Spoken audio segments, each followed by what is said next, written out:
Alors est-ce que... Attends. Elle est... Ah oui, elle est contrariée. Elle est contrariée là. Où est-ce que j'ai foutu la clé? C'est pas la contrariée, parce que sinon, tu sais, la grand-mère... Elle, c'est une Audibert et Lavirotte née en 1901.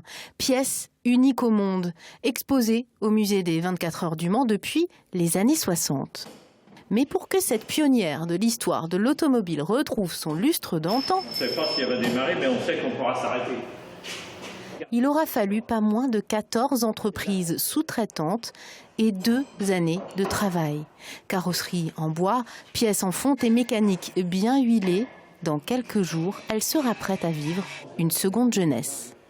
Dans la restauration d'une voiture comme cela, qui a 115 ans et dont c'est le seul exemplaire connu, d'une marque disparue en 1902, on a très peu d'éléments, donc il faut observer absolument et photographier autant que possible au démontage.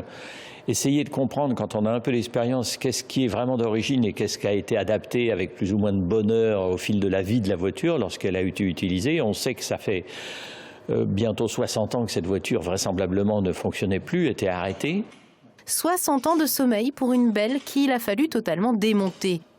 Tu vois, là, j'en ai un qui se visse mal. J'essaye les 2 autres derniers écrous, c'est pas mieux, c'est pire.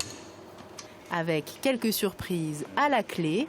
La grosse difficulté qu'on a eue, c'est de constater que le bloc cylindre avait été fendu par le gel il y a fort longtemps. Et on s'est demandé à un moment si on pourrait réutiliser ce même moteur ou s'il ne faudrait pas refaire couler dans une fonderie un moteur neuf, donc refabriquer près de la moitié des éléments constitutifs du moteur, ce qui lui enlevait de l'authenticité, de l'originalité. Après une opération de colmatage, le moteur a finalement été sauvé.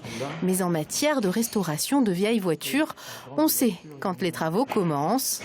Jean-Luc, on n'a pas agrandi les trous dans la dragonne en passementerie là. Mais jamais quand ils seront terminés. Jean-Luc, la porte, elle s'est rebarrée. Si tout va bien, dans moins d'une semaine, ce bolide sera entièrement réassemblé et pourra atteindre la vitesse de 35 km/h. La voiture appartient au département, co-financeur de cette restauration à hauteur de 33 000 € avec les descendants d'Audibert, l'un des créateurs de la marque. Je vais vous donner un chiffre qui va vous étonner. Il y a eu 1600 constructeurs d'automobiles en France. C'est bien pour la mémoire de ces gens-là de les aider à accompagner ce patrimoine.